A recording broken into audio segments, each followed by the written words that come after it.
Hey guys, I'm Urizi. This story is all about what if Naruto was raised by the Inuzuka family? What misadventures could stem from such an upbringing? Before we proceed with the story, please like and subscribe to this channel if you liked the video and don't forget to check the description for the other works of the author if you liked the story. Let's start. Chapter 52, Raging Sea. Hinata looked down at the body before her as she scanned it with her Byakugan. Although the damage was not life-threatening, Sasuke had definitely done a number on the girl. There were welts and burns from where he had wrapped her with the wire and zapped her with the Kaminari Ito. Her internal organs and chakra network were twitching from the overflow of lightning chakra. Shaking her head, Hinata activated her Shosen no Jutsu and set to work. Naruto's hand wavered over his Kodachi as scanned his surroundings with observant eyes as he crouched on top of a mooring pole with his beast clone beside him. With Anko before him, Sasuke to the left, the sea behind him, and Orochimaru and himself to the right, Amachi had nowhere to run. But still, it was a tricky predicament. The man too was a ninja, and one wrong move, he could use it as his opportunity to escape. Across him, Sasuke instinctively tightened his clasp around his Fuma Shuriken as he waited for the Inuzuka's signal. Amachi shook with visible fury. With Yoroi and Misumi being tied up with Lee and Kin, and with Isaribi badly injured, all his plans had amounted to naught. All the time and resources spent in meticulous preparation were in vain. And it was all her fault. All eyes were trained on the rogue scientist, waiting for that pivotal moment when they would attack. Just then, there was a shift in Amachi's movement. It was nothing more than a change of step, but for the ninja eye, it was now or never. Now! Naruto commanded. Sufushazen no Tachi. Once again, Sasuke maneuvered his shuriken to bind the enemy, and as expected of an experienced ninja, Amachi dodged it, but by doing so, he failed to realize that Anko had summoned a python. Within seconds, the villain found himself coiled in the clutches of the constrictor. Good job, everyone, Naruto cheered. That's a wrap. Was that supposed to be a joke? Asked the beast clone. You stink. Oh, shut up, snapped the blonde. No one asked you. He turned to Amachi in disgust. I hope they lock you up for good. You sick freak. Amachi chuckled darkly, despite the position he was in. A sick freak, am I? Well then, you have yet to see what I'm really capable of.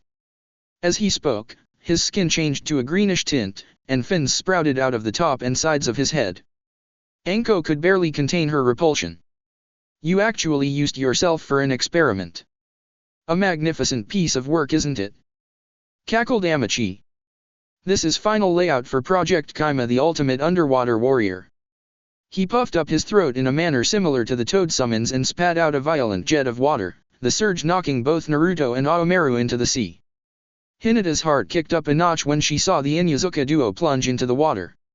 As much as she wanted to join her comrades in their battle against the mad scientist, Hinata knew had other obligations.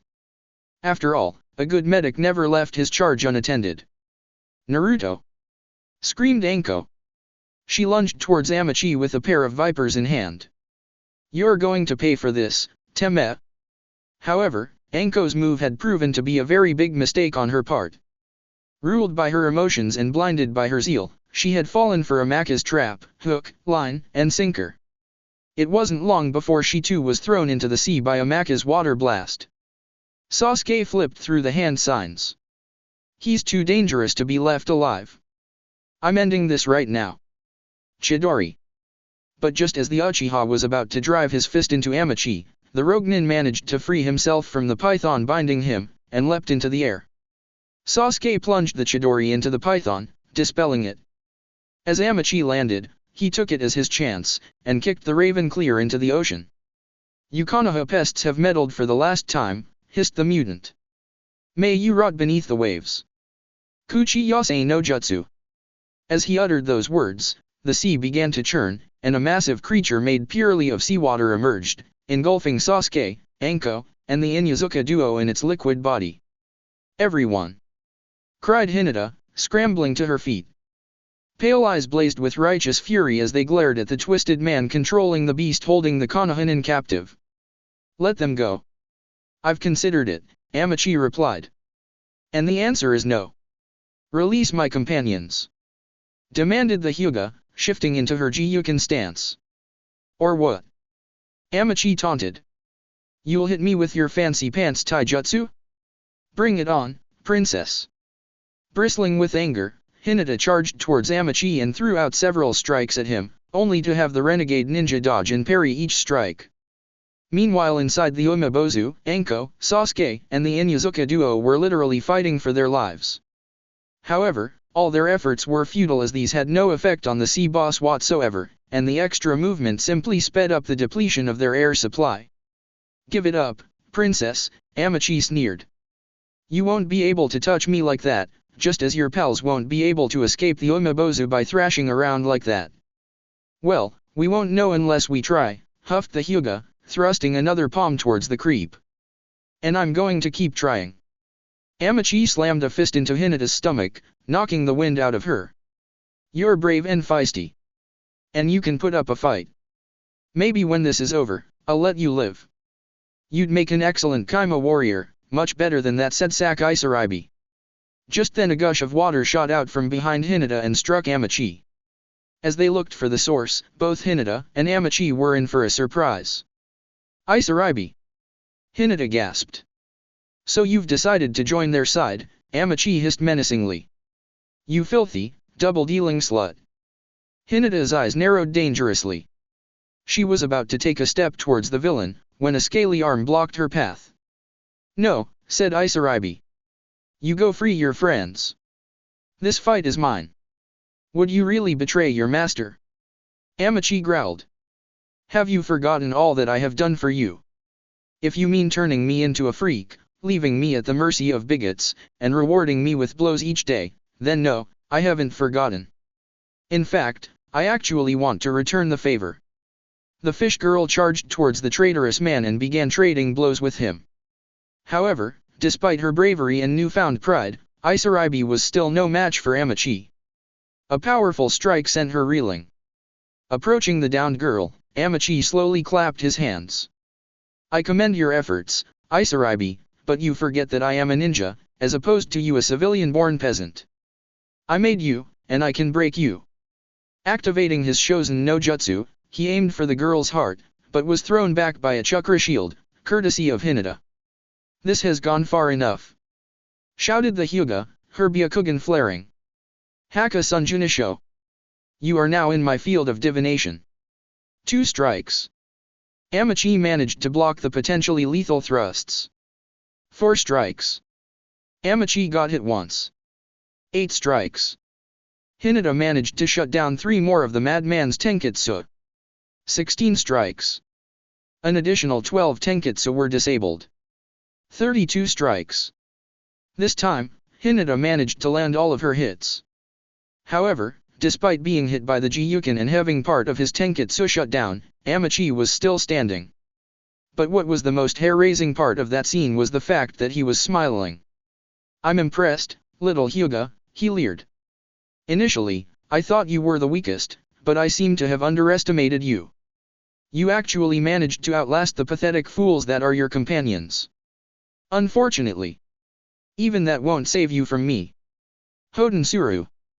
The chakra discharge threw Hinata off her feet, knocking her into the fallen Isaribi. Painfully picking herself up, Hinata was greeted by the sight of a Suiryuadon blasting straight towards her. Concentrating on the remaining bit of chakra, the Hyuga prepared for what could be her last stand. Kaiten. The chakra dome managed to protect Hinata from the attack, but the damage had already been done. After healing Isaribi, keeping her Byakugan active, using her Gyuken strikes, and ultimately, the Kaiten, Hinata had already exhausted herself, leaving her to Amaka's mercy or lack of thereof. In the Umebozu, Naruto struggled for air. Already, Anko and Sasuke had blacked out, leaving only Aomaru and himself conscious, albeit barely. Kit. When will you ever stay out of trouble? Cajoled a disembodied voice.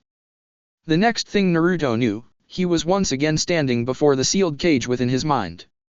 Oh, for the love of crap, it's you again. From the shadowy confines of the cage, a pair of glimmering crimson eyes and a set of razor-sharp teeth made themselves visible. Is that any way to speak to your would-be savior? Save it, Fox. What do you want? A large paw struck out of the cage and swiped at the blonde. Naruto barely dodged it. You forget who you are speaking to, boy. I am the Kyuubi no Kitsune. If it were not for this accursed seal, I would obliterate you in the blink of an eye. Yeah. Whatever, Naruto grumbled.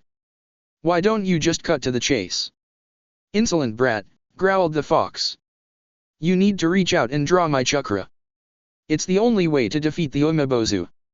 And why should I believe anything you say? The blonde retorted. The last time we struck a deal you practically insulted the Toad boss. Will you shut up and listen? Roared the Kyuubi. You and your friends are practically at the Shinigami's front door. I don't particularly care for the others, but I'll be damned 7 times over if I died because of your stupidity. Or should I remind you again of what would happen to your precious Hyuga princess were you to pass on? Naruto inwardly shuddered at the memory. The images had been so vivid, he'd had nightmares about them after the cliff incident with Jiraiya. Alright, I get your point. You can power me up, said the blonde, allowing the red chakra to envelop him. But no funny business. The fox chuckled. Of course. Biju's honor. Soon after, the sewer gradually began to fade out and disappear, and Naruto found himself back in the real world, floating in the Umebozu's gut. But he was no longer struggling for air. The Kyuubi's chakra acted as a protective air bubble, allowing the blonde to breathe. Looking at his chakra-covered self, Naruto knew what he had to do. To simply slash and claw at the Umebozu would do no good as the beast was made of seawater and would simply regenerate.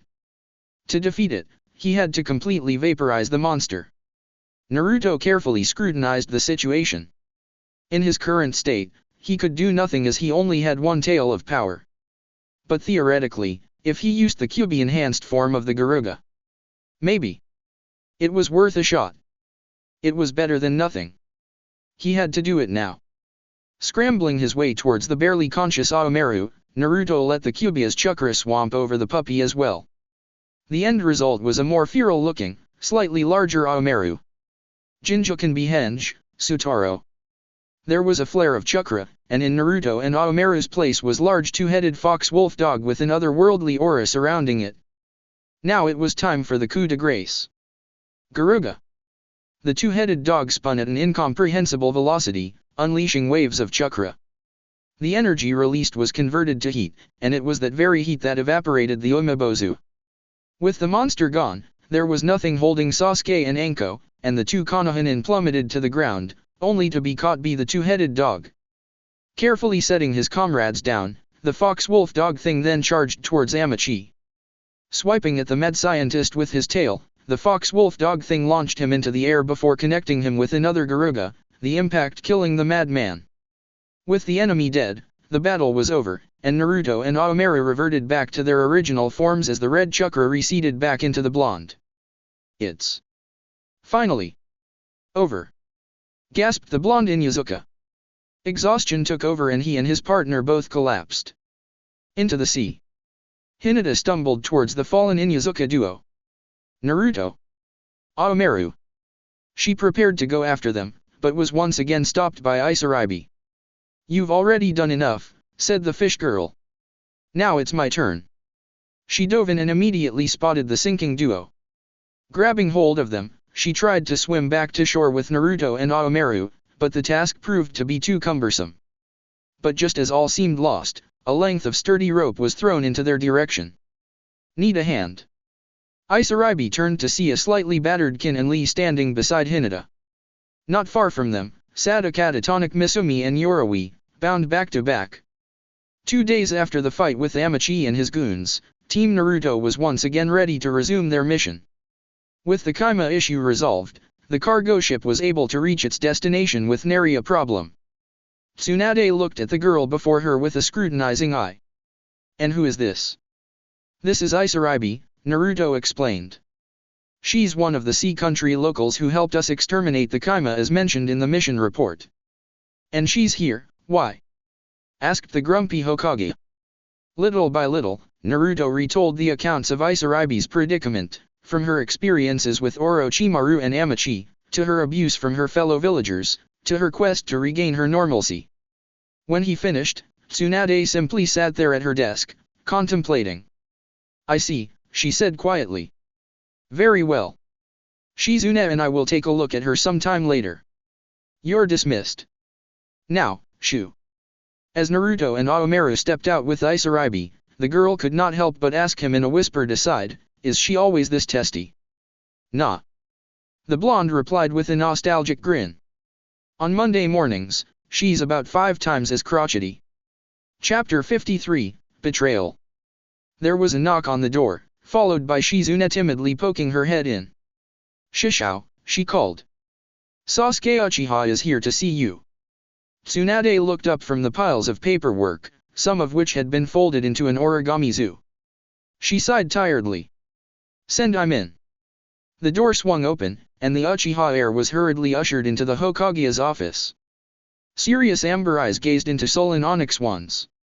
"Sasuke Uchiha," began the slug Sunin. "Do you know why I called you here today?" The Uchiha's reply was short and sweet. "No." Tsunade opened a drawer and slammed down a couple of folders. Sasuke eyed them disdainfully. "What is this?" he asked. "Why don't you read it and find out?" The Hokage retorted. Little by little, Sasuke read through the files, and as he did, his eyes widened in anger and disbelief. Hands shaking, he shoved the folders back to Tsunade. "How dare they?" he whispered, quivering with rage. "How dare they slander me like that?" "It's not slander," Tsunade countered. "It's the stone-cold truth. If you don't want to read reports like that, you need to get off your high horse and listen to your superiors." Sasuke was quick to protest. "Inuzuka is not my dash," but Tsunade was quick to cut him off before he could get another word out. "He is a Chunin, is he not?"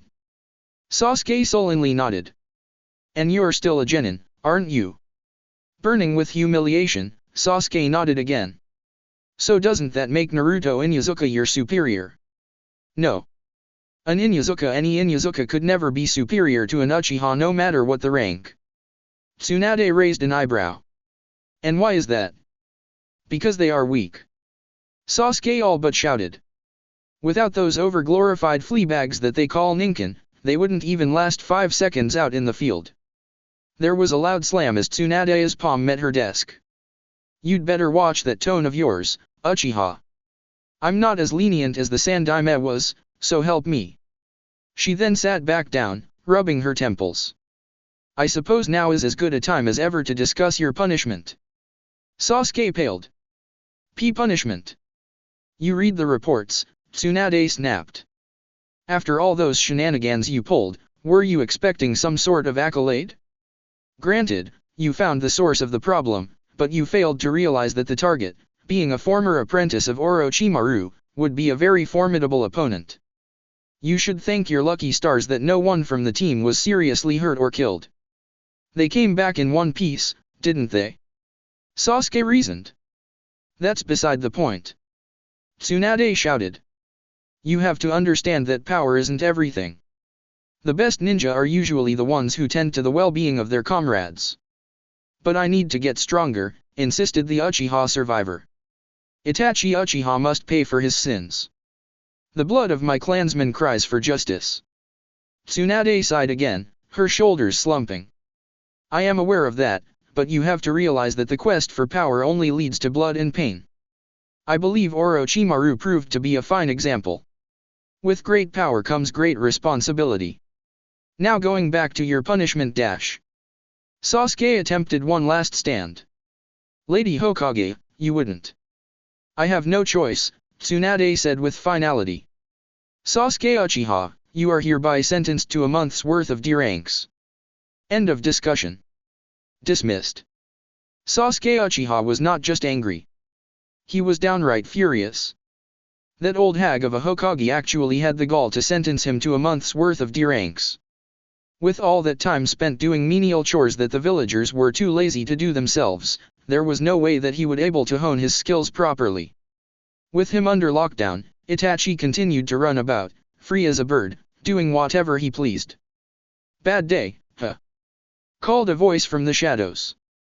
Sasuke turned around to see Kabuto Yakushi looming behind him. What do you want? He growled. And how did you get into my house? That's not important right now, said Kabuto. What matters is that I'm on your side. I heard about your little problem, and I have the solution. The Uchiha raised an elegant brow. What are you trying to imply? Kabuto's glasses glinted ominously as he pushed them up. This pathetic hovel of a village is holding you back, is it not? I mean, D-ranks for an entire month? It'd be enough to drive a battle-hardened Anbu mad. Sasuke crossed his arms. And your point is? Remember what I told you during the invasion. I owe my allegiance to a man more powerful than the Hokage himself. I'm sure you've heard of Orochimaru of the Densetsu no Sunin. You are now one of those whom he has chosen to be his apprentice. I recall the conversation, said the Avenger. And I have made my decision. Naruto, Kiba, and their dogs were currently at the Nara's house playing Feudal Rumble with Shikamaru, while Yoshino and Shikaka were out for the night. For the moment, it was the Inuzuka brothers pitted against each other, with Naruto controlling a digital Aishi Shinomori and Kiba doing same with a computerized Musashi Miyamoto. Shikamaru could not believe his ears as he listened to Naruto recount the events during the mission he led at Sea Country. So let me get this straight, you activated the Kaze no Yoroi and jumped into the path of a fully formed Raisenka. Yep, grinned the blonde. Hurts like hell though. Then why'd you do it, you Nork? Snickered Kiba as he controlled his samurai to slash at his brother's ninja. Shikamaru gave the brunette Inuzuka a questioning look. Nork. Yeah, Nork. Said Kiba. It's the combination of a nerd and a dork. So what does that make you? Asked Naruto as he maneuvered Aishi to counter Musashi. A Geardo. Kiba was about to retort when there came both Akamaru and Aomaru started barking. Someone's coming, he whispered. Really? Asked Shikamaru, who is it? Both Kiba and Naruto sniffed the air a few times before answering in unison. Sakura. Just then, there was a knock on the door, and upon hearing it, Kiba ducked into the broom closet with Akamaru, the door closing with a quiet click. What are you doing? Queried the lazy Nara. Hiding from Sakura, came the muffled reply. Naruto was confused. Why on earth would you do that? I thought you liked her. I do. But after Kuronye-sensei explained to us what happened to Uchiha, Sakura decided that we should try to be better teammates to him and cheer him up by dropping by for a courtesy visit. She thinks it'll improve the team dynamics and bring good karma. Well, that'd be a tough game to beat, murmured Shikamaru, rubbing his chin. Just then, the knocks grew louder and more persistent. Shikamaru, please answer the door. Sakura's voice rang. I know you're there. Don't answer it. Kiba pleaded from the broom closet. By all things good and holy, please don't answer the door. Shikamaru, if you don't want to be nagged into replacing your door, you'd better open up. Screeched the irate voice. Thinking over his options, Shikamaru decided to choose the lesser of two evils and let Sakura in. He'd rather undergo a pounding by Kiba over a sermon from both Sakura and his mother any day. Is Kiba here? The pinkette asked tersely. No, Naruto and Shikamaru quickly answered. Sakura smiled a sickly sweet smile as she cracked the knuckles on her left hand. Shikamaru, I may not be as smart as you, but I've been friends with you long enough to know when you're lying, so if you want to lie to me, you'd better think twice before doing so. And Naruto, it's nice to know that you'd stick up for your brother, but if you know what's good for you, I suggest that you butt out. I've spent half the afternoon looking for my goofball teammate and I'm really tired and peeved. So I'll ask nicely one more time, where's Kiba? Gulping, both Shikamaru and Naruto marched towards the broom closet and threw out the brunette. Here he is, they said, shoving the protesting Kiba to the girl. Thanks, chirped the pinkette, dragging the screaming and clawing brunette by the collar. Come on, Mr. Scaredy Cat. Let's go and turn someone's frown upside down. No. Yowled the Inuzuka heir, making a grab for the door jamb. You can't make me go. Akamaru snuggled closer to his partner, whimpering quietly. Go on, Kiba, snickered Shikamaru, prying his friend's fingers off the door. Don't be a wuss. Yeah bro, chuckled Naruto, inching the door shut. Don't be such a scaredy cat. Traitors! Screamed the tattooed brunette. When this is over, you're dead. You hear me? Dead. Come on Kiba, don't be a sorehead, Sakura coaxed as she and the sulking Inuzuka approached the Uchiha clan house. It's all for the team. I understood that, Kiba said. But this is Sasuke we're talking about. Face it, Sakura, the guy has a stick crammed so far up his butt, he thinks he's the only human being left on this good, green earth. A goodwill visit'll just make him mad. Sakura flicked her friend on the ear. Don't be such a pessimist, and just knock on his door. Kiba sighed audibly. Fine. But if he starts throwing shuriken at us, and screaming, get the hell off my property, don't say I didn't warn ya. Sakura rolled her eyes at Kiba's paranoia. Stop being so paranoid and just knock. Shikamaru wasn't kidding when he said girls were troublesome. Picking up the large brass knocker, Kiba rapped it 3 times against the hardwood door. The 2 genin then stood at the doorway, expecting the Uchiha survivor to either begrudgingly let them in, or chase them off. But as seconds ticked by, there was no sign of whether Sasuke had heard them at all. Sakura was downcast. I guess he's not home. Kiba put his hands behind his head. I guess that's all for the better.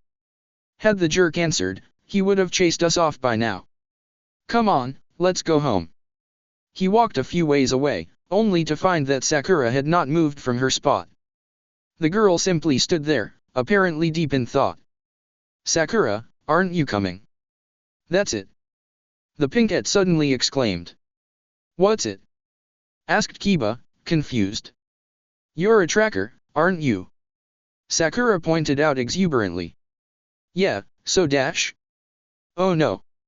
Oh, no, no, no, no, no. Kiba shook his head vehemently.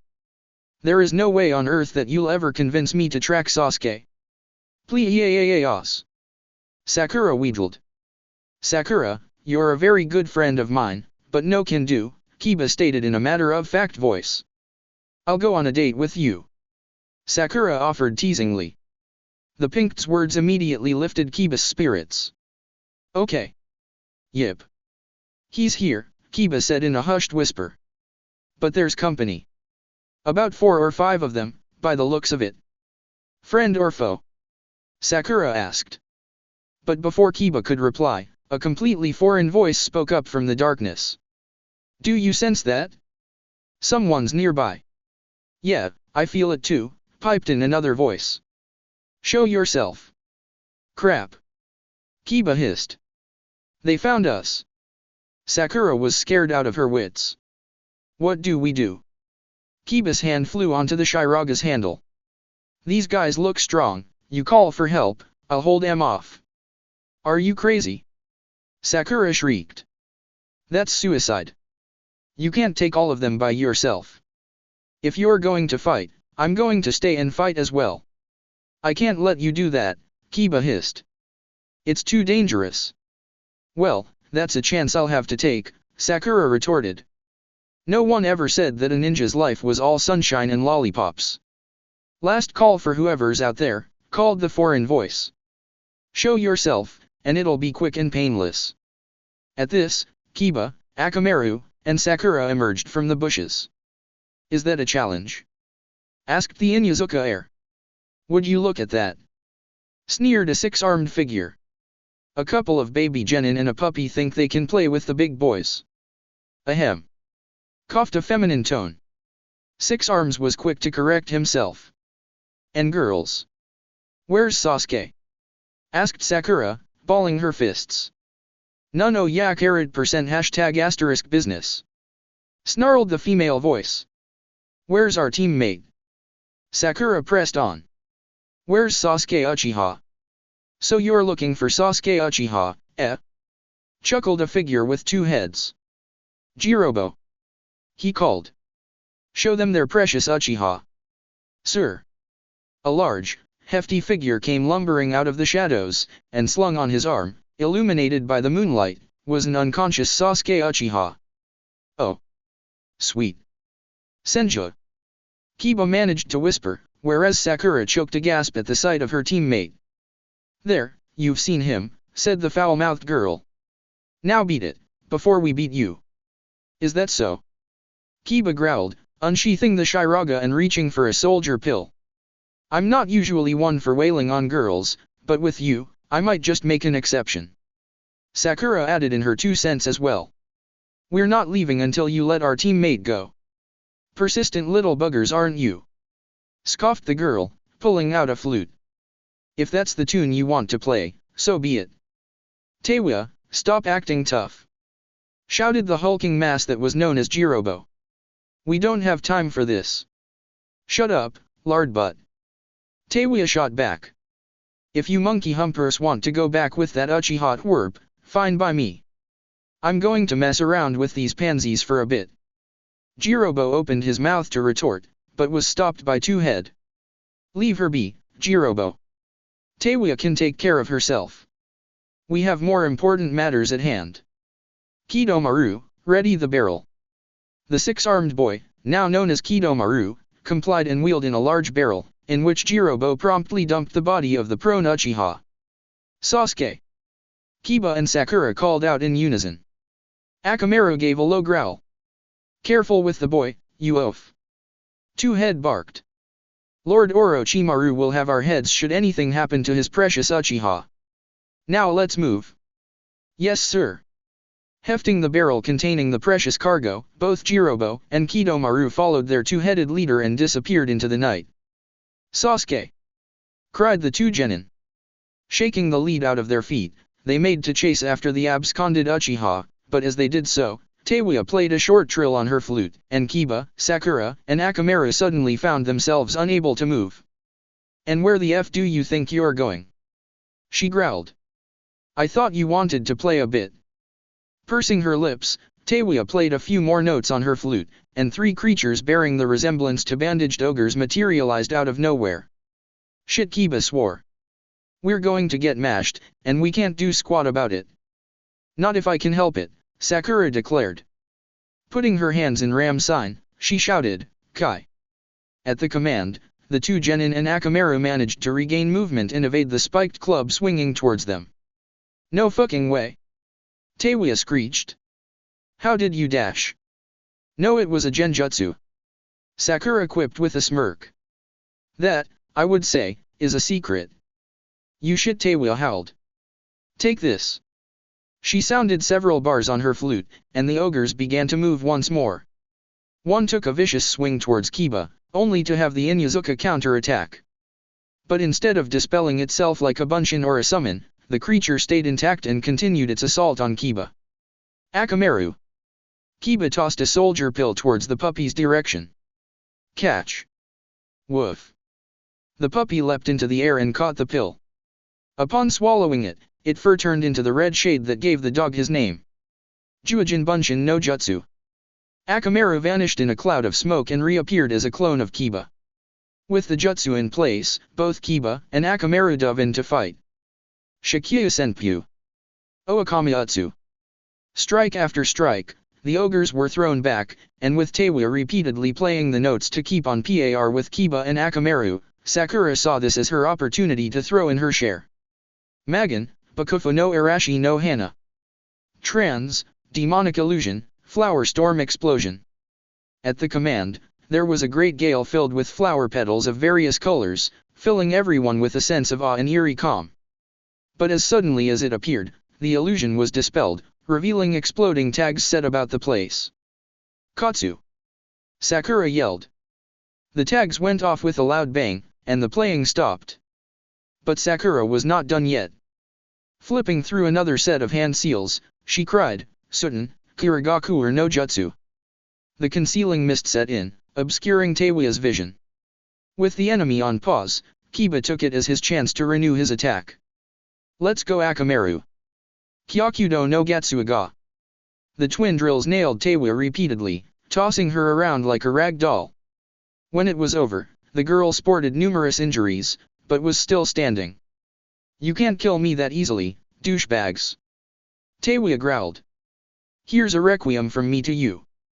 As Teiwa played her flute once more, Kiba, Sakura, and Akamaru found themselves in a tied to the ceiling on a bone-filled room. As they struggled to get free, they were suddenly set upon by the excruciating sensation of their flesh melting off their bones. The pain soon became too much for the three of them to bear, and they passed out, allowing Teiwa to manipulate her ogres to deal the killing blow. Fortunately, before she could will her minions to do so, a large sapling shot out of the ground and parried the strike. "What the F? I believe this is as far as you will get," said Anbu emerging from the shadows. "Anbu!" shouted the astonished girl. But she quickly regained her composure.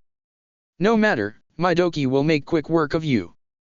She played another melody, and the ogres moved to attack only to be warded off by the blades of 4 more Anbu. "Give it up," said the first Anbu. "You're outnumbered." "Son of a bee," shouted the angry girl as she dispelled her summons. "You're lucky there are 5 of you and only 1 of me. Were my companions here, you'd be nothing more than roadkill." She leapt onto the branch of a nearby tree and flipped the bird at the 5 Anbu before vanishing into the darkness. "What do you mean he's gone?" Despite the volume of the bellow, the Anbu agent managed to stand ramrod straight. "That's just it, Lady Hokage. Sasuke Uchiha is nowhere to be found. In addition to that, his teammates were found unconscious by Anbu Patrol Squad 19 after battling some Kunoichi with the ability to summon ogres. Tying this all down, we have come to the conclusion that Sasuke Uchiha has been kidnapped by foreign ninja." The sake bottle Tsunade had been holding shattered in her grasp. "Damn!" muttered the Hokage. "Just damn."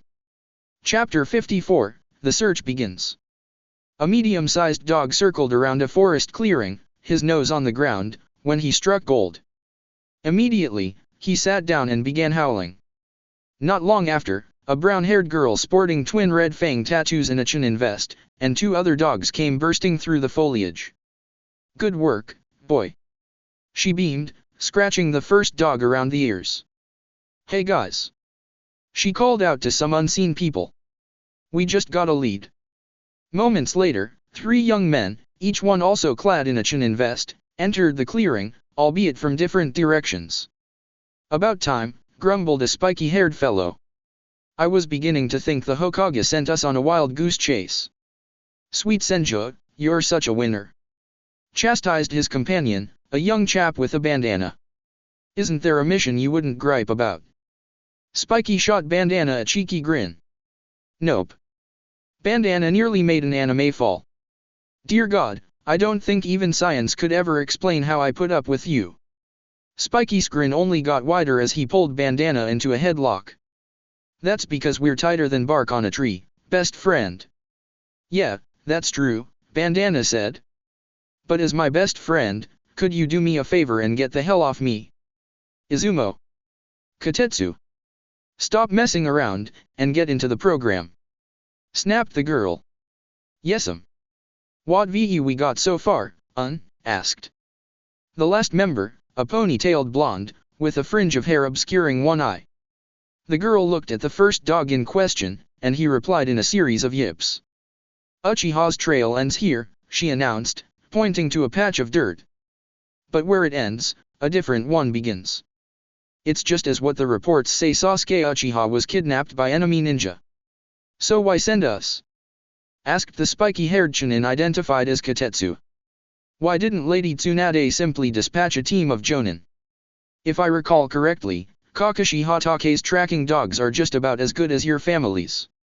The tattooed girl sighed exasperatedly. "Because we're the only Chunin team perfect for this task. With the help of the Himaru brothers and the clay golems, Deidara and I can find them, whereas you and Izumo are the perfect combat tag team. Besides, all the jonin and higher Chunin are busy doing higher rank missions to raise money for the recovery effort." "If I may suggest," said Izumo, "I think we can cover more ground and find the Uchiha boy in less time if we split up into pairs." He reached into his equipment pouch and produced a comlink. "We could keep in touch with this." "Splendid thinking, Zumo," cheered the girl, giving her teammate a hearty clap on the back as she and her fellow Chunin pulled out their comlinks as well. "That's my best friend." Katetsu laughed, pulling Izumo into a power nuji. Always the voice of logic. Izumo pulled himself away from the hyper Katetsu and continued. As I said, we'll be splitting up into 2 pairs. Deidara, with his Claybird, will search from the skies, and Hana and the Himaru brothers will be follow the scent trail. Katetsu, you go with Deidara, and I'll stay with Hana to back her up. Everyone clear on their roles? Yes sir. Chorused the 3 other Chunin. The Himaru brothers took the lead and sped into the forest with the girl identified as Hana and Izumo close behind them. The Chunin named Deidara readied his clay pouch and stuffed his hand-mouths in, the strange additions munching and processing chakra into the earthy substance to produce a clay eagle. As soon as the avian golem was ready, Deidara and Katetsu, who had summoned his conch shell mace, hopped on, and took to the skies. The male members of the Otto 4 had gone a considerable distance, when both Jirobo and Kidomaru set down the barrel with a large thump. Hey! Seikon, can we take a break? Grumbled the 6-armed boy, swiping at the sweat trickling down his neck. I'm bushed. In reply, he was backhanded by the 2-headed boy. Do you want our heads on a platter? He snarled. We're already on thin ice with Lord Orochimaru for the failed invasion, and here you are spouting about some nonsense of taking a break. If you want to rest, I suggest you make use of your other arms and pick up the pace. Geez, sorry for asking. Muttered Kidomaru, nursing his sore cheek. Silently, he and Jirobo heft the barrel once more and continued their trek towards Otto. The 3 boys had not gone very far when they heard a patter of footsteps, and a familiar voice calling, "Hey, wait up! Why should we?" Snapped Seikon, shooting a sideways glance towards the voice's direction. If anything, you deserve this for wasting precious time with those Konoha trash. Maybe a few whiplashes would cut down your bloodlust. F you! Retorted the redhead. You're just as much as a dick as Kimimaro. Cut it out, you two. We're a team, we should try to respect each other, said Jirobo, trying to be the peacemaker. No one asked for your opinion, Dillhole. Teiwa snarled, turning to her fellow russet. Yeah. Who died and made you Buddha? Seikon added, for once agreeing with the fiery girl. Where do you get off by telling us how to act? Teiwa went on. Among all of us, you're the weakest. That ass monkey Inuzuka had more potential than you. Just then the shadow of a bird flew by, followed by something plummeting towards the 4 teens. As it touched down, it kicked up a veritable amount of dust and rock, indicating that whatever it was that fell from the sky had to be a big one. Oi, could you morons be any louder? Called a new voice. I think you just popped the eardrums of every Lightning Country resident. As the dust cloud cleared up, the Otto 4 found themselves looking at a young man with spiky hair and a bandaged nose.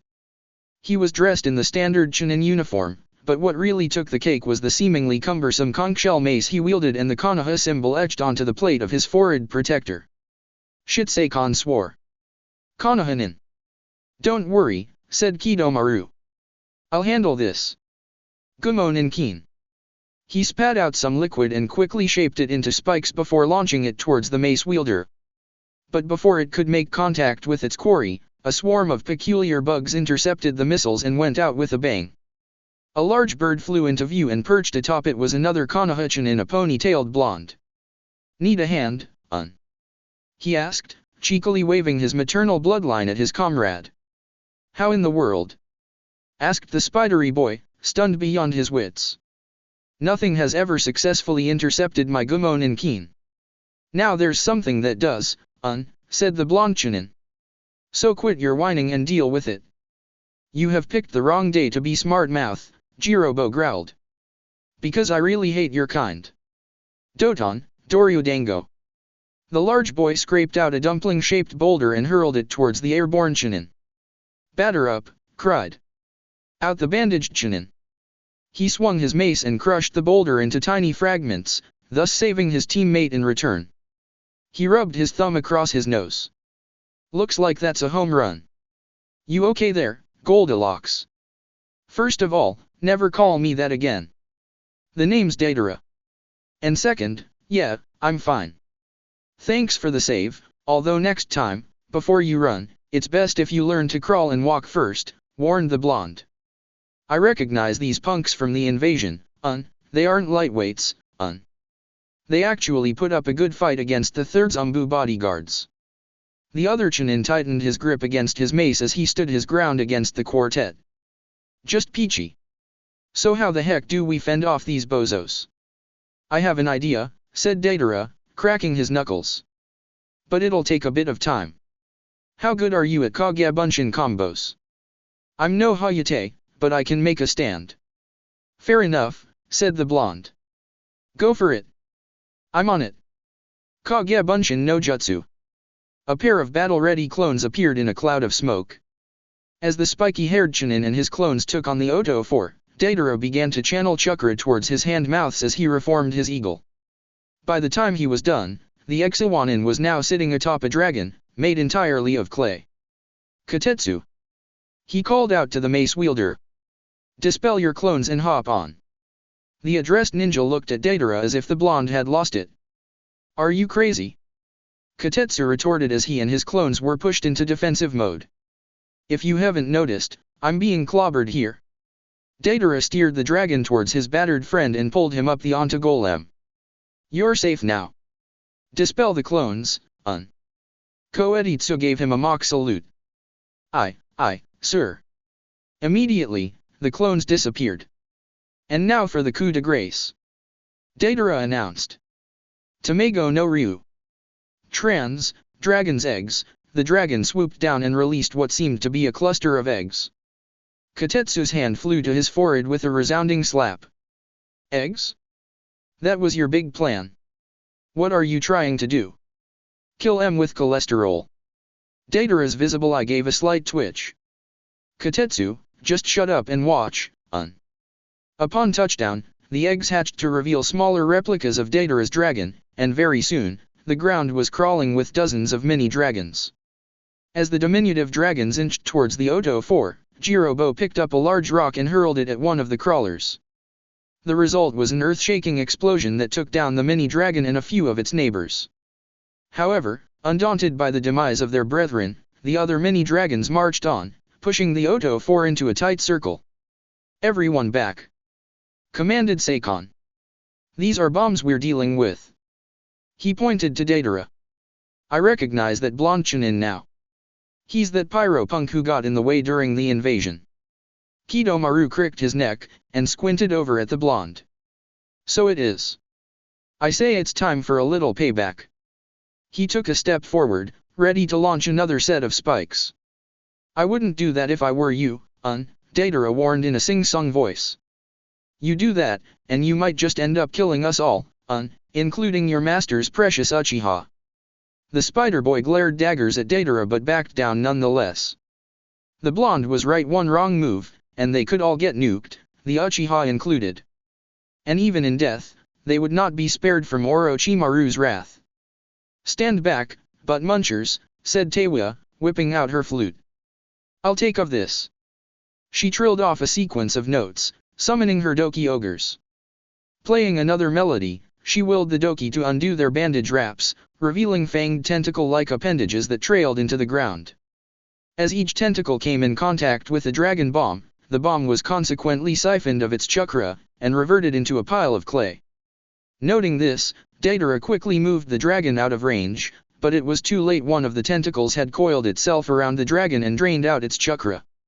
Without the energy supporting it, the dragon crumbled back into a shapeless mass of clay, and had they not been skilled ninja, Deidara and Katetsu would have possibly met a literally sticky end. This ends now. Seikon declared as he and Jirobo took charge and lunged for the two Konoha in for a full frontal. Katetsu and Deidara barely had enough time to parry the incoming strikes. To make things worse, Teiwa's Doki had joined in the fray, and from afar, Kidomaru was keeping them on edge with his spikes and webbings. Deidara mentally cursed as he reached for his comlink while simultaneously providing backup for Katetsu. Is that Uchiha kid really worth all this trouble? Chapter 55, Team Effort. Katetsu was practically staring at death in the face as one of the clubs swung at him. But it seemed that Lady Luck was smiling upon him, as a small bug hidden among the spikes detonated, the shockwaves knocking the ogre backwards. A few more bug bombs went off, setting the enemy on edge. At that same instant, the still frozen Katetsu was dragged off by a certain blonde Chunin. Hagane, snap out of it and move! Yelled the blonde, running. At his fellow Chunin's outburst, Katetsu managed to regain some of his spark. "The hell we'd do that?" he asked, pulling his arm away from the blonde's grip. "You nearly got mashed and you still have the nerve to ask, hissed the other Chunin, giving his companion a right good slap to the head. "There's no way we can beat these guys, Katetsu stared at his erstwhile partner in disbelief as he rubbed the now sore spot. "Ah, come on, Day. I was caught by surprise. This time, I'm good and ready. And I'm telling you, if we fight these guys on our own, the only thing we'll be good and ready for is a one-way trip to the pearly gates, countered Day. "Seriously? They're that strong?" asked Katetsu. Day nodded grimly in reply. "But they're just kids." "Yeah, they're kids, Day replied. "But you fail to realize that these are Orochimaru's kids." "Gumo Sokai." Day and Katetsu turned around to see something flying past them. Instinctively, they ducked, and whatever was coming towards them whizzed over their heads. "Phew. That was close," Katetsu muttered, getting up. "Understatement of the year, said Day, following suit. "Now let's get out of here before they dash." He stopped short upon seeing a giant spiderweb looming right in front of him. "God damn it. Will you come to my parlor?" said the spider to the fly. "'Tis the prettiest little parlor that you ever did spy." Kidomaru purred, smirking as he and his teammates stood before the two Konohinin. "To fight or to flee, 'twould all be in vain, as by the time we're done, you'd never see the light of day again." "Was that a poem?" scoffed a familiar voice from up the trees. "Because if it was, that was probably the saddest thing I've ever heard." The Otto 4 looked up, only to be greeted by 4 drills coming towards them. The attack caught them unawares, and all 4 Otonin were thrown back from the impact. Not long after, the drills stopped moving to reveal a feral-looking Hana and Inuzuka and 3 identical clones. "Is it too late to join the rumble?" she asked, smiling. "Nope, you're just in time," said Katetsu, managing a weak grin. "Where's Izumo?" he inquired, referring to the final member of the party. "Here I am." Suddenly, the spiderweb before Katetsu and Day fell apart, revealing another Konohinin, his hands glowing with chakra. Day grinned as his hand-mouths licked their lips in anticipation. "Now that everyone's here, let's show these Otto punks what Konohinin are really made of." Inspired by Dei's speech, the Konohinin were filled renewed spirit and vigor as they stood their ground against the opposing quartet. Day detonated a few smoke bombs, giving leeway for Izumo and Hana to attack. Sutton, Mizuami Nabara. A spray of liquid shot towards the still off-guard Otto 4. It met its mark, but as the attack did not seem to have any repercussions, the enemy gradually regained their confidence. "Syrup," scoffed Kidomaru. "I knew that you Konoha scum were saps from the start. Now we'll show you what we Otonin can really what the dash." As the 6-armed boy moved to attack, he realized that the syrup he had mocked earlier was gluing his feet to the ground. His entire team was immobilized. Katetsu flew in from the side, swinging his mace. Kenjutsu. Uzujousho, Trans, Sword Technique, Rising Whirlpool. Doton, Darokuga Ishi. Slamming his palms onto the non-syrup-coated ground, Jirobo raised a defensive wall of earth, intercepting Katetsu's mace. The rampart crumbled upon impact, but it still managed to serve its purpose. Gumo Ninkin. Cursing, Katetsu brought up his mace to block the attack, but to no avail. A couple of spikes managed to embed themselves into his shoulder. Despite the pain, Katetsu fought on. Charging towards Jirobo, he swung his mace again. With little effort, Jirobo caught the weapon while smirking deviously. "So that's how you do it," he said, channeling chakra to his feet, subsequently freeing himself from the syrup. Getting the idea, the other 3 Otonin also followed suit. Before Katetsu knew what was happening, he found himself flying straight into Izumo. The 2 shinobi collided with a heavy thud. "Jirobo, stop playing around!" Seikon barked. "Tewa! Kidomaru! Destroy them!" "Not in this lifetime, pal!" Hana shouted. Shihokautsuga. Transforming into drills once more, she and her clones spiraled towards the enemy with sheer intensity. Each of the Doki was caught by a clone, and were slowly being pushed back. The original continued towards Seikon, who managed to duck. Growling, she spun towards his back, lashing out a scratch, when she was suddenly caught by a hand. Looking up, Hana had discovered to her horror that Seikon's second head had opened its eyes. "Hello there, I believe we haven't met," the second head sneered as its body punched her away. "I'm Yukon." "Deidara, hurry up and do something," growled a heavily injured Hana, as she, the Himuro brothers, and Izumo and Kotetsu were gradually boxed in by the Otto 4. "You can't rush art, Hana, retorted the blonde. "Can't you make an exception of this, Yamanaka?" asked Izumo, warding off another attack with one of his defensive Sutenjutsu. "Fine, if you must dash," Deidara sighed rather exasperatedly. "I need a drop of blood from each of you guys, And I thought they were the psychos," Kotetsu wisecracked, pointing towards the approaching enemy.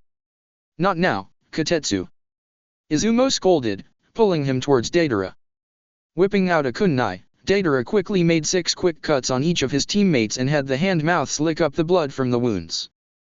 He then spat a lump of clay onto his hand-mouths, the earthy substance fizzling about as his chakra molded it. "Bleeg," muttered Kotetsu, still not quite used to Deidara's special ability. "I'd have to agree with Hagani on this one," said Hana. "What was that all about?"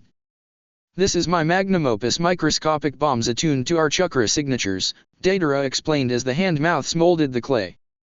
"Were I to release them, they can cover every direction in a 1-mile radius, and upon detonation, anything that isn't you, me, Kotetsu, Izumo, or the Himuro brothers will be blown to Kingdom Come." "Awesome!" Kotetsu cheered. Hana and Izumo were equally impressed. Just then, the Otto 4 began to withdraw, earning a gasp of relief from each and every one of the Konohanin. "That's right, ya punks. Ya wanna piece o' this?" Kotetsu challenged, waving his mace. "Kotetsu, can it?" admonished Hana, flicking him on the ear. Suddenly, a strange seal shaped like 3 commas began glowing, and black marks began spreading across each of the Otto 4's faces. In addition to this, their visages had begun to warp. Izumo clenched his fists. "There's no way we can win this. Everyone, retreat." "I don't think so," Kidomaru snarled. "As I said before, to fight or to flee, 'twould all be in vain, as by the time we're done, you'd never see the light of day again." "Oh, shut up!" Deidara shouted, raising his hand-mouths as they emitted a fine mist. As the Otto 4 moved to attack once more, the surrounding area was rocked by a violent explosion. When the smoke and debris finally cleared, a path of destruction lay in its wake, but of the 4 Konoha Chunin and 3 Ninken, there was no sign. What exactly happened? Naruto asked for what seemed to be the umpteenth time. Kiba grimaced as he tried to sit up. "I already told you, this redhead used some bizarro genjutsu, and the next thing we knew, we were out like a light." Naruto raised an eyebrow. "From a genjutsu?" "Don't talk like you were there," snapped Sakura, who lay a few beds away. "Her genjutsu are nothing like the ones Kurenye-sensei uses.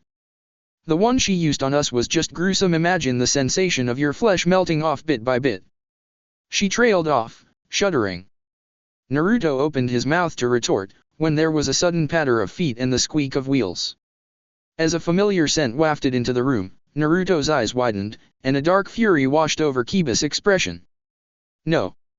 screamed the brunette, jumping up. But due to his weakened condition, he collapsed back into the bed soon afterwards. "Kiba, what is it?" asked Sakura. Naruto answered for his brother. "You know that scent we picked up earlier?" Sakura nodded. "It was Hana's mixed along with blood." "That doesn't sound like anything out of the ordinary, considering her line of work," the pinkette pointed out. "True, but there's more dash," Naruto explained. "Another scent was mixed in as well. The scent of that girl you guys fought. They'll pay for this."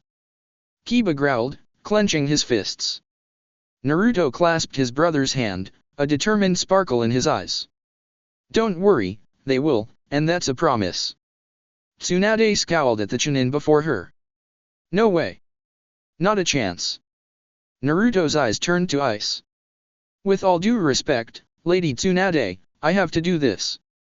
Sasuke Uchiha has caused enough trouble as is. Besides, this is personal. Because of that Teme, both my brother and sister are injured. My point exactly. The Hokage snapped. 4 of our best Chunin were injured in this attempt alone, and you want to deal with this by yourself?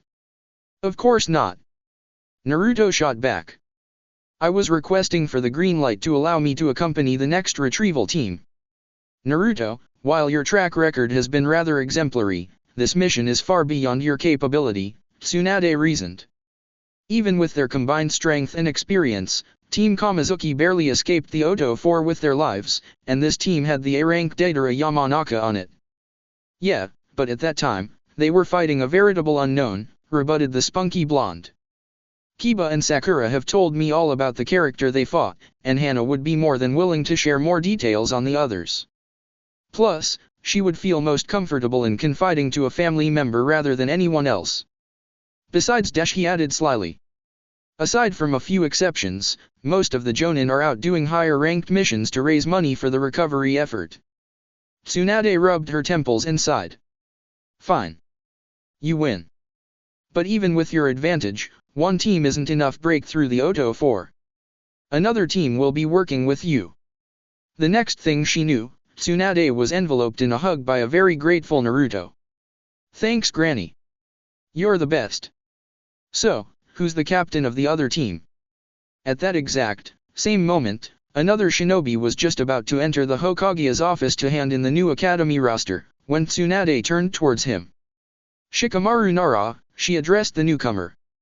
Your first mission as a Chunin of Konoha is to assist Naruto Inuzuka in the retrieval of Sasuke Uchiha.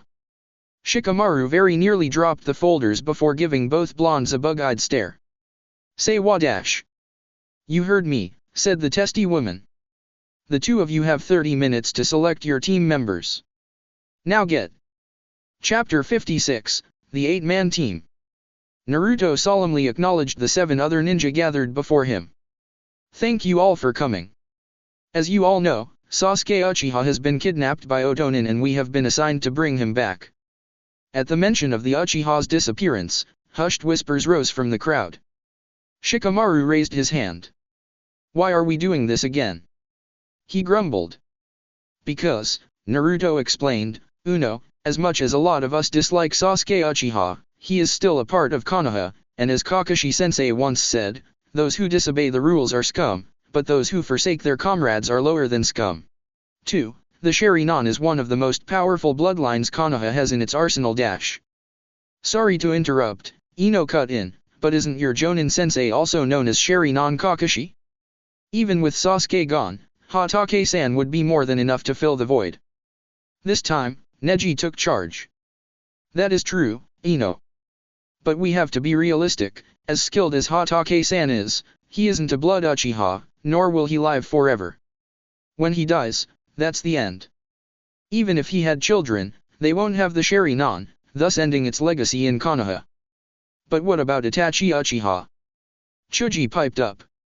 Naruto's eyes hardened at the mention of the oldest surviving Uchiha. Next to Orochimaru, Itachi Uchiha is one of Konoha's most infamous traitors. The chances of him ever being reconciled with the village are slim to none. The fact that he managed to escape with his Sharingan intact was a great blow to the village morale. And in that respect, should the Sharingan fall into enemy hands, it would spell disaster for the village. The mission objectives, we understand, said Shino. However, I cannot comprehend as to why would you volunteer to go after Uchiha. If my memory serves me correctly, the two of you have a profound abhorrence for each other. Say that again. Tenten asked, flummoxed by the Aburama's elaborate vocabulary. Ino sighed. He was asking as to why would Naruto want to retrieve Sasuke if they hate each other. All eyes turned to Naruto, eager to hear whatever reason the blonde Chunin had to give. An indiscernible emotion flickered through Naruto's eyes as he spoke. Let's just say it's something personal. He changed the subject. Now, to fill you in with your roles. Shikamaru, if you could do the honors. Do I have to? Whined the Nara. You're the one who came with the team arrangements, you lazy jerk. Half screamed the blonde. And it was such a drag, grumbled Shikamaru, walking to the front nonetheless. Now, as you all know, our team is divided into two groups. The first group, under Naruto, will specialize in combat and scouting. Their task is to scan for enemies, traps, and the like, and to dispatch of them. The second group will be led by yours truly, and will specialize in capture, defense, and support. Their job is to ensure the general safety of the team, and to bring back Sasuke Uchiha alive. Now, for the members. Shikamaru continued. Hinata, Tenten, Neji, you're under Naruto, and Tenten, you'll be serving as Naruto's second-in-command.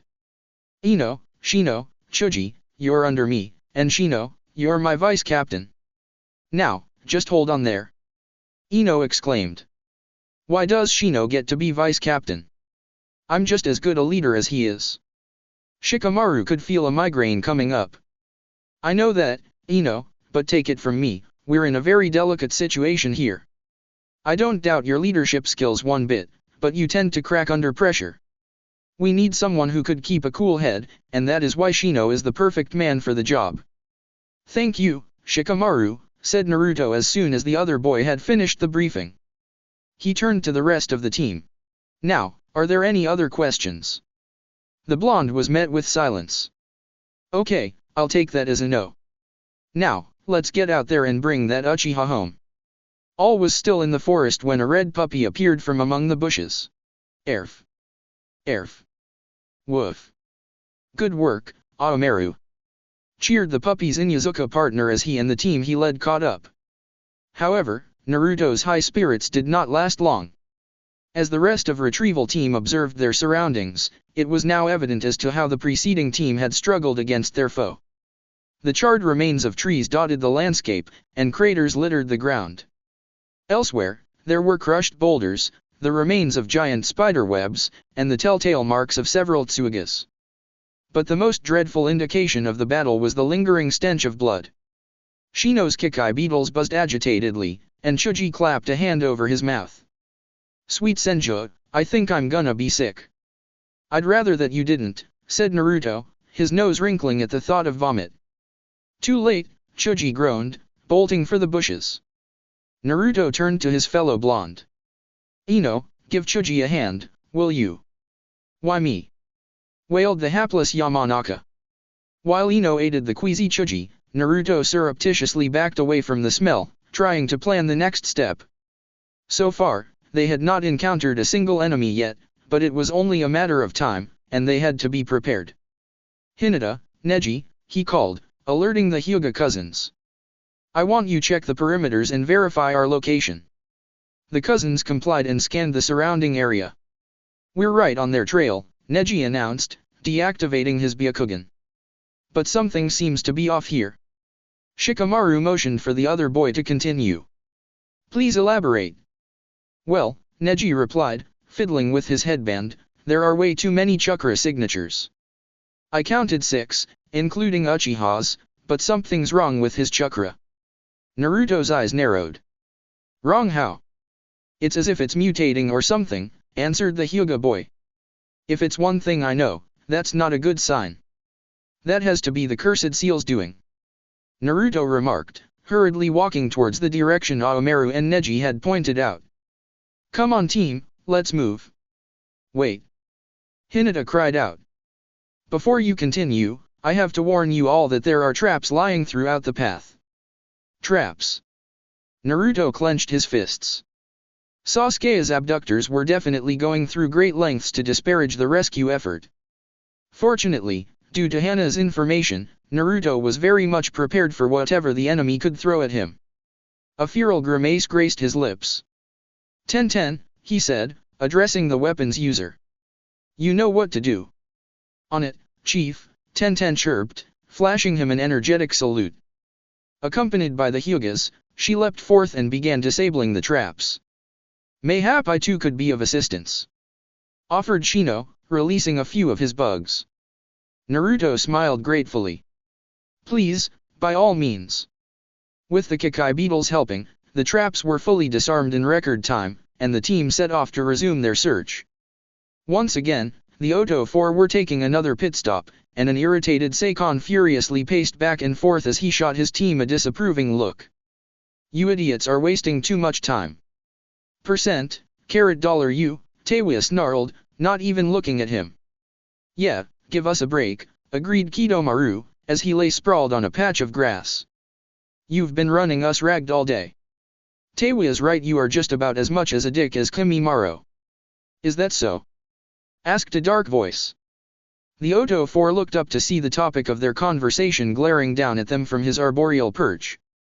At the very sight of him, Kidomaru's mouth ran dry, but Taewya glared right back at the white-haired boy. Yeah, that's so, Taewya retorted. Face it, Bone Boy, it's a fact that there's no one in the entire shinobi world as big a dick as you. At the redhead's words, the entire clearing was suddenly plunged into an uncomfortable silence. Kimimiro's expression remained blank as he spoke. Dead weight. That's all what you are. After he uttered those words, not a single protest was heard. I should kill you now, the Kaguya continued, pinning his gaze at Taewya. Yeah, #% and that.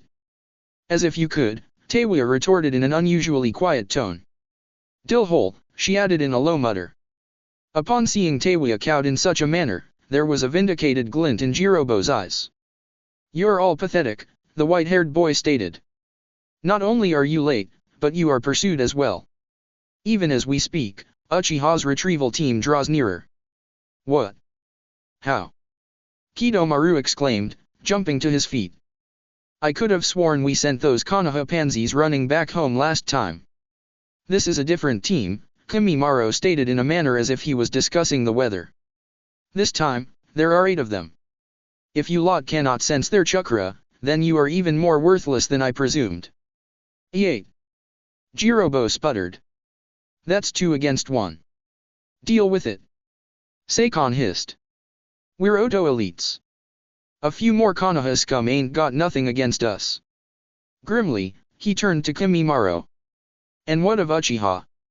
I will be the one to bring him to Lord Orochimaru, said the white-haired boy, hefting the barrel onto his shoulders. You will stop the retrieval team by all means necessary. If you do it quickly, Lord Orochimaru may find it in his heart to forgive you for your incompetence. Giving the Otto 4 one last glance, Kimimaro Kaguya took off with his master's cargo.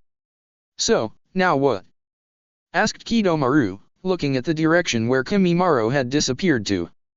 We fight, Seikon replied, cricking both his necks. It's high time we show those damn Konohanin what an ambush is really like. As teams Naruto and Shikamaru made their way through the forest, Shikamaru suddenly called for the entire group to stop. What are we waiting for now? Ino complained. Shikamaru, if this is one of you so-called rest stops, I swear I'm gonna dash. Quiet. Shikamaru hissed, cutting her off. His voice dropped to a harsh whisper. Neji, Hinata, check the surroundings again. Once again, the Hyuga cousins activated their bloodline and looked around. This is not right, Neji whispered, his brows furrowing. What's not right? Naruto asked, coming up beside the long-haired boy. Remember when I told you that I found 6 chakra signatures? Explained Neji. Well, 4 of them disappeared, and the other 2, including Uchiha's, are on the move once more. Crap. They're on to us. We've got to dash, Shikamaru commanded, only to be interrupted by an earthen dome erupting out of the ground, trapping all 8 Konohanin. Outside the dome, dark chuckles could be heard. Get out of here. Finished a mocking voice. You had a brilliant deduction there, kid, but I'm afraid you're too late. Let us out. Ten screamed, pounding at the walls. Everyone, stand back. I'll handle this. Announced Naruto, unsheathing his kodachi. Tsuga. But drill as he could, the wall was barely eaten away, as whatever damage was quickly regenerated. He stopped, completely baffled at the self-repairing gash. What the dash? Curious about the anomaly, Hinata activated her Byakugan only to discover the terrifying truth. The dome absorbs chakra. She cried. Seriously? Yelled a shocked Ino, furiously repocketing the explosive tags she had pulled out. Behind the Yamanaka girl, Tenten had unsealed a mace and was currently bashing the wall with all her might. Let. The mace crashed against the wall. Us. She struck again. Out. After the last outburst, the weapons mistress had slumped to her knees, worn out. That's it. Naruto screamed. He gave Oromaru a soldier pill and used the Jujin Bunshin. It's time to pull out the big guns. Oromaru, let's do this. As Naruto concentrated his chakra, Oromaru began to spin it with unbelievable speed. However, because of the chakra interference, courtesy of the dome, the Rasengan could not be properly formed. After several attempts, Oromaru had morphed back to his dog form, and Naruto was left with chakra burns on his hands, which was being attended to by Ino and Hinata. Nice try, kid, said that same, mocking voice from outside the dome. But there ain't nothing in creation that could break down this wall. So we're trapped. Tenten asked as she shakily stood up. A double negative, indeed, Shino stated matter-of-factly. Shikamaru sighed. How troublesome. Signaling everyone to be silent, he assumed his thinking position and mulled over the possible options as to how the team could escape the confines of the dome. After a while, Shikamaru looked up and gave Chuji a knowing nod. He then turned towards the direction of the voice. We surrender. At the Nara's words, Hinata gasped and Naruto's mouth fell open, as did Tenten's. Neji was giving the Chunin an odd stare and Shino merely blinked. At the back of the group, Chuji opened a bag of chips and motioned for Ino to ready the soldier pills. Glad to know that you admit defeat, sneered the voice, chuckling darkly. If that's the case, how about you let us out so we can go home? Shikamaru replied grumpily. By this time, everyone aside from Team 10 was staring at the young genius. Let me see. No, said the voice. You Konohinen don't give up that easily. And besides, your chakra tastes good. Fine, said Shikamaru with an annoyed huff. How about if you let me go? Suddenly, he found himself floored by a punch. From Naruto. What a drag. He muttered, rubbing his jaw. You traitor! Screamed the blonde, lunging for Shikamaru, only to be restrained by Chuji and Shino. What are you doing? He asked the other two boys, struggling to free himself from their grip. Don't you know he's going to sell us out? Laughter could be heard from outside once more. Fighting amongst yourselves? You Konohinen really are useless. Hinata, ever the peacemaker, tried to reason with the Inuzuka. Naruto, Shikamaru has stood by us through thick and thin. He would never betray us. He just said Naruto began. Hinata's right, Chuji quipped. Shika's been our friend for years. You gotta have faith in him. He knows what he's doing. By saving his own skin. The voice scoffed. Leaders like that deserve nothing more than death. Now, listen here Chuji snarled, rising to the defense of his friend. Shikamaru raised his hand. Chuji, enough. He turned to Neji and Hinata and beckoned them to come closer. Listen carefully, he whispered.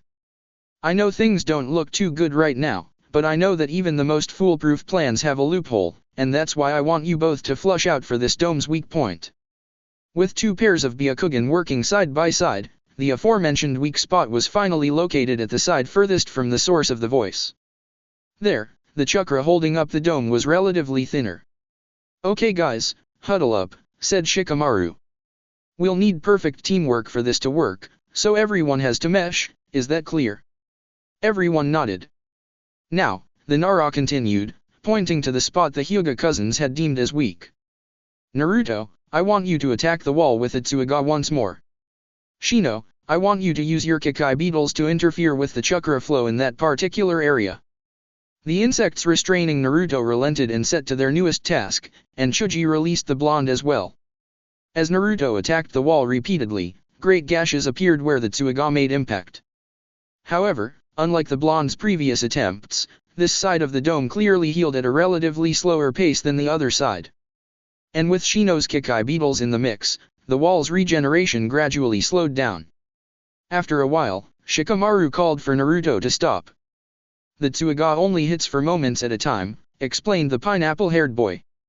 We need something more constant. Chuji, you're up. Said boy who had resumed his snacking as Naruto worked on the wall, wiped his hands and discarded his now empty bag of chips. Baiken no Jutsu. Nakuden Senshi. As Chuji repeatedly rammed against the wall, Shikamaru's theory now made sense. The constant nature of the assault outpaced the wall's regenerative abilities, and this was further amplified with the Kekai beetles intercepting the chakra flow. Moments later, the wall finally collapsed, granting freedom to those who had been trapped within. As Naruto looked on, everything finally clicked. The whole negotiation had been a ruse. It was Shikamaru's way of looking after the team. The Nara had been on their side the whole time. That's it for part 11. Thank you for watching and see you on the next video.